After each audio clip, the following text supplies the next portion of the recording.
You are not addicted to success or failure. You are addicted to potential. You are hooked on the warm glow of who you might become because it asks nothing of you and promises everything. That glow is a heavy burden, and it's quietly crushing your real life. You can feel it at night when you lay in bed, your mind running a highlight reel of a future you who finally gets it right. You feel a rush as if you've already earned it, and then you wake up to the same unchanged room. The future you remains a fantasy while the present you pays the price. This video exists because you are being weighed down by the dream itself. Your fear of judgment makes the dream safer than the act, so you cling to potential to protect your ego. The cost is your life. If you do not break this addiction, your future will be written by your hesitation. You will become a curator of plans instead of a creator of results, a careful librarian of what-ifs. Your ideas will outlive your actions and then die with them, untouched. Think about the last time you made a detailed plan for a project you never started. Remember the spreadsheets, the research, the playlists. You fed your hope, but all that energy never became anything you could touch. You avoided the moment when someone could judge your first step. You avoided the moment where reality shows you what you are today. You protected your image and surrendered your growth. This cannot continue, not if you want freedom, not if you want to stop being controlled by other people's opinions. If you do nothing, you will keep being controlled by others forever, because the fear of judgment will rule you. Procrastination is not laziness. It's a defense. It's your mind's way of keeping your ego intact. The plan remains perfect as long as you never try it. Jung once observed that the parts of yourself you avoid hold your power. He called that the shadow, the region of you that is inconvenient, messy, and real. Your potential addiction keeps you away from the shadow of being ordinary, so you never integrate the strength it hides. Let me tell you a story. There is a city built at the foot of a mountain where everyone carries maps, and the maps glitter more than the stones under their feet. A man lives there who collects maps the way others collect breath. He wakes each morning and polishes a different map. One promises a route to greatness, another to peace, another to respect. But his boots remain clean. The mountain trail begins a few steps beyond his door, worn by those who go and come back changed. He tells himself he will start tomorrow, and he sleeps surrounded by maps that whisper. He's not lazy.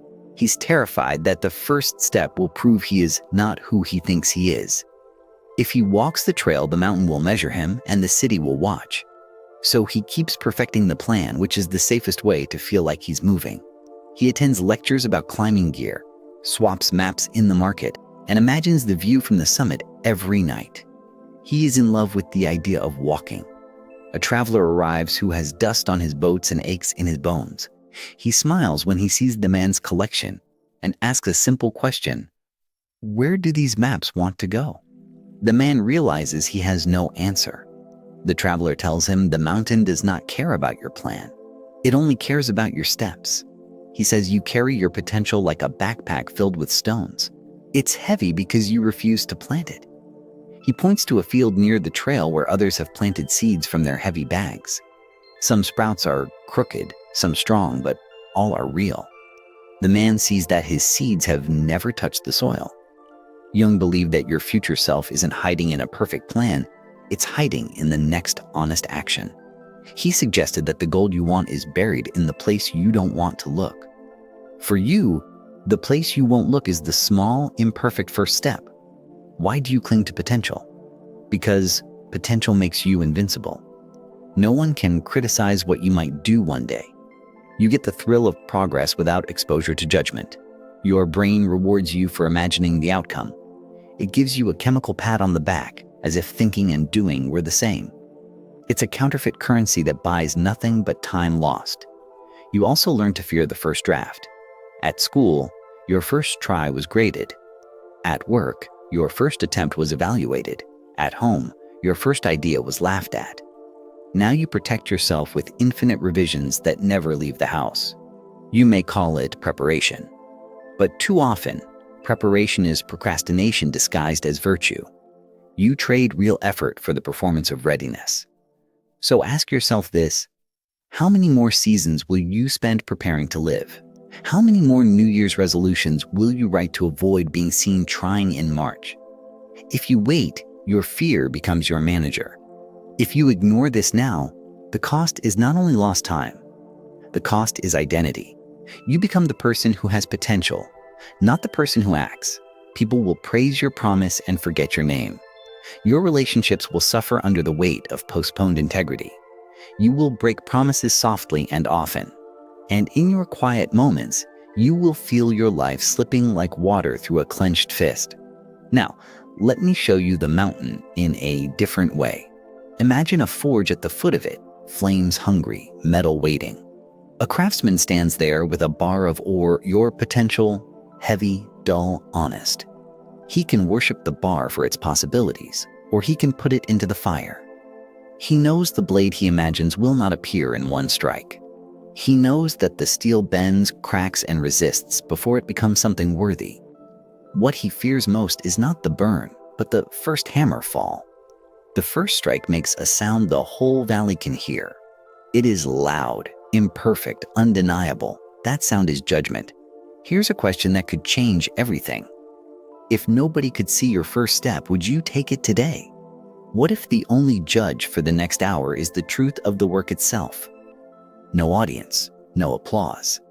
Consider this other truth. You are not responsible for living up to every version of yourself that you imagine. You are responsible for becoming someone reliable. Reliability beats brilliance when it meets the real world. Jung wrote about individuation, the path of becoming who you are rather than who the world expects. The addiction to potential is the opposite of that path. It is the path of becoming what you hope others will admire, without making contact with reality. Now notice how the man in the city kept buying maps so he never had to pick a trail. That is you when you keep stacking courses, podcasts, and gear instead of stacking actions. Ask yourself, if you already had everything you need, what would you do today? Another story. A gardener inherits a garden full of seeds in jars. He spends years organizing them by color, size, origin. He never plants. He dies proud of his collection but leaves an empty field. You know why he never planted? Because planting is a public admission that you intend to grow, and that growth can be slow, awkward, and visible. It opens you to weather you cannot control. But harvest belongs only to the planters. What would it cost you to plant one seed today? To write one page, make one call, ship one draft, take one meeting you are avoiding. The cost is a small sting of judgment in exchange for a life you can respect. Pause and check in with yourself. Are you holding the map tighter because you're afraid of losing the identity of the person who could do anything? If so, understand this. You must sacrifice the fantasy of being limitless to gain the reality of being effective. So here is the truth you came for. Potential becomes a burden when it substitutes for action. Relief comes when you transfer that weight into motion. You stop carrying it, you start moving it. Think of your life as a series of experiments, not performances. Performers seek approval and hide mistakes. Experimenters seek truth and record results. If you adopt the experimenter stance, judgment loses its sharpness. Now, the story ends here. The action begins now. Here is what you can do to break the addiction to potential today. First, declare a 30-day exile from long-range planning. For the next month, you will not plan beyond 1 week. This cuts off your favorite drug, fantasy about the far future, and forces you to deal with the present. Set one domain of focus for the next 90 days, even though you will plan it only by the week. Choose a skill, a project, or a result that matters deeply. Everything else becomes background noise. If you add a goal, you must remove 2. This is non-negotiable. Scarcity sharpens courage. Second, schedule a daily visible work block of 45 to 90 minutes. During that block, you produce something measurable: words, reps, calls, prototypes. No research unless it directly supports that day's output. Use a start ritual that takes less than 2 minutes. Drink water, take 3 breaths, write 1 ugly sentence, or perform 1 easy warm-up. You are not allowed to optimize the ritual, only to do it. Third, replace the to-do list with a done list. At the end of your work block, write down what you did. This retrains your brain to chase completion instead of fantasy. Fourth, practice public micro-failure. Once per day, ship a small piece of work to a tiny audience. One friend, a mentor, a colleague. The goal is exposure therapy to judgment at safe doses. Once per week, release something a little bigger. A short thread of ideas, a demo, a sketch, a draft. You will not defend it. You will thank anyone who responds, and you will return to your craft. Fifth, set a rule. Never miss twice. If you miss your work block one day, the next day you show up no matter what. This rule prevents the spiral of shame that drives you back into potential's arms. Sixth, build an accountability scaffold with one other person. Send a daily message after your work block with one sentence. Did X. If you send excuses twice, they call you, and the call ends only when you name your next step. Seventh, design your environment to make action frictionless. Tools visible, distractions out of arm's reach, phone in another room. You are engineering a runway, not a maze. Eighth, ban the endless search for the perfect method. Choose a method and stick with it for the 90-day focus period. Review later, not daily. Ninth, swap inspirational content for instructional content that you apply immediately. If you cannot use it today, do not consume it today. This starves the fantasy loop. 10th, run a weekly review that fits on one page. Write what you tried, what worked, what didn't, and what you will try next week. Keep it brutally simple. 11th, install decision rules that catch relapse. If I start planning beyond this week, I delete the plan. If I open a new project, I must close an old one. You are training your nervous system to prefer the real. 12th, confront the fear of being ordinary. Write one page titled, "If I am average forever." Describe the life you will choose anyway. The values, the people, the daily craft. Accepting this frees you to act without theatrics. 13th, cultivate exposure to judgment. Do 5 reps once a week of controlled discomfort. Ask a stranger for a small favor. Share a work in progress with a peer. Speak once early in a meeting. Send one bold email. Make one ask you've delayed. Treat them like gym reps. 14th, anchor action in your body. Sleep on a consistent schedule. Get sunlight in the morning. Move your body daily. When your energy dips, fantasy becomes irresistible. 15th, define a villain you refuse to serve. For you, the villain is the voice that says later. Give it no power. When it speaks, reply with one action right now. Now, integrate these steps into a simple daily routine. Wake, move, work block, done list, ship something small, return to life. This is a ritual of dignity, not drama. Guard your attention like it is your most valuable asset, because it is. When you guard it, you guard your freedom. You cannot be free while your focus is for sale. Expect the withdrawal from potential to feel uncomfortable. You will miss the fantasy high, but discomfort is the sign that you are back in contact with reality. Remember the craftsman in the forge. The first hammer fall is the loudest because it is the first time you tell the valley who you are. Keep swinging until the sound becomes a rhythm. Rhythm becomes a life. Talk to yourself as a builder, not a dreamer. Ask, what can I build today that remains when my mood changes? Build that, then let the mood catch up. If you fear judgment, make it your training partner. Thank it for making you stronger. Every time it shows up, answer with a small act done immediately. When the map calls to you, whisper, "Not yet." Tell it you will meet it at the trail when your boots are muddy. Until then, you are only taking steps. You do not need more motivation. You need momentum. Motivation is fickle. Momentum is a machine. Here's a test for this week. At the end of each day, can you point to one artifact that exists because you existed? A page, a line of code, a set completed, a call finished, a draft shipped. If yes, you're winning. If no, adjust tomorrow. Do not drown in self-analysis.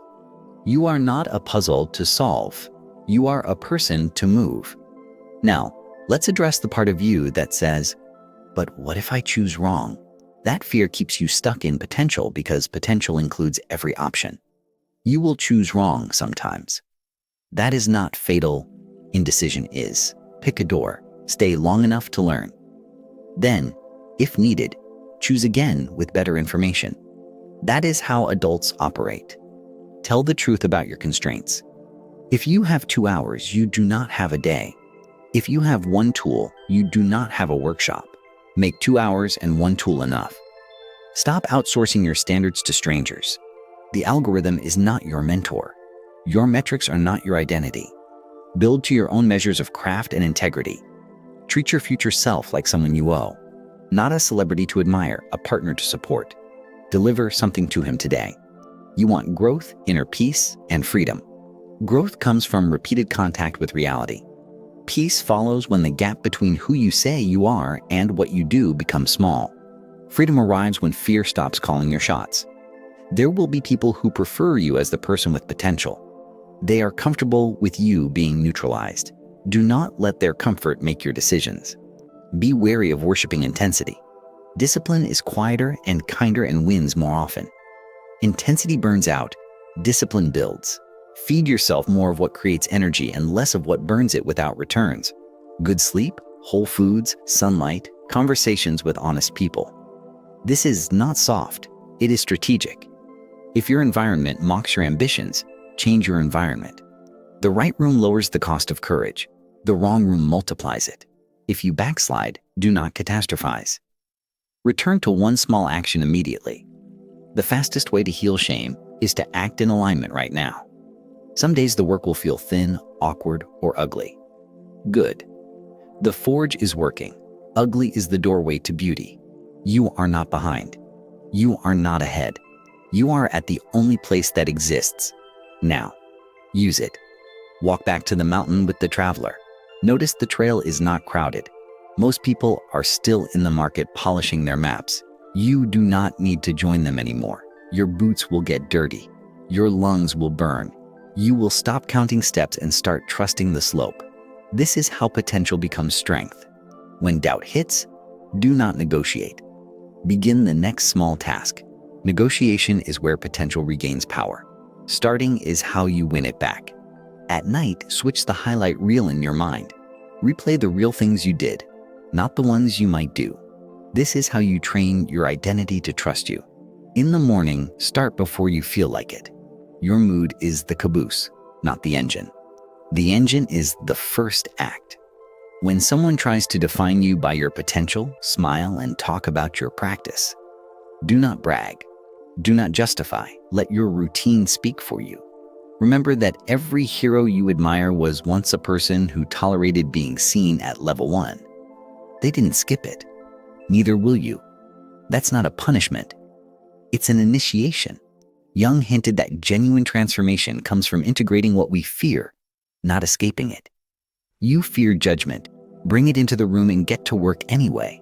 That is your path to wholeness. If you need a mantra, 1 hour, 1 action, 1 artifact. Repeat it until it feels automatic. When you get lost, return to it. When your mind tries to expand into a 5-year plan, shrink back to today's step. Shrinking focus is not small thinking. It's disciplined thinking. You are building a life, not performing one. Treat setbacks like feedback. Ask, what did this teach me? Then use it tomorrow. The only real failure is silence after a lesson. Surround yourself with doers. Share your done list, not your potential. You will know you are in the right circle when actions get more attention than fantasies. If you are tempted to compare yourself, compare inputs, not outcomes. Did you show up? Did you finish something? Did you learn? That is the honest scoreboard. Give yourself permission to be unremarkable while you become undeniable. Let time stack your quiet days into something heavy and real. You are not the dream. You are the builder of the dream. Builders get tired and keep going.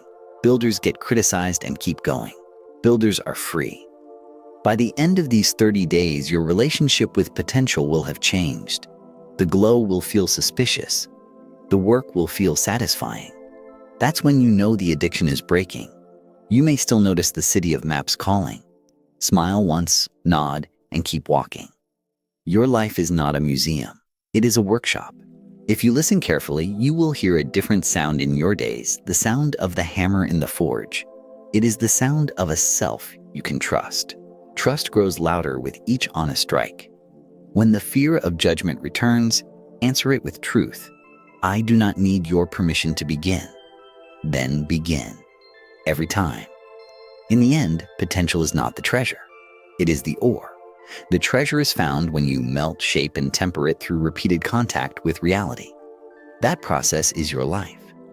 If you do this, growth will stop being a fantasy and start being a habit. Inner peace will arrive when your actions match your words. Freedom will arrive when judgment no longer chooses for you. Take one step now. Close this, set a timer, and start your 45 minutes. Put one brick on the wall. The rest will become easier because you will become stronger. When you're done, write your done list. Send your micro failure to a friend. Go for a walk and feel what it's like to be a person who did something. Anchor that feeling. Tonight, let the highlight reel be a memory of real action, not imaginary triumph. Sleep like a builder. Wake like a builder. You know what to do. And remember the man in the city of maps. He finally put on his boots and took one step. The mountain did not applaud. It simply received him. Tomorrow, you take your step again. The day after, again. Soon, you will not need to talk about potential because people will see the work. That sight will be your quiet reward. This is your exit from the heavy burden of potential. This is your entrance into a life of evidence. Pick one action. Begin now.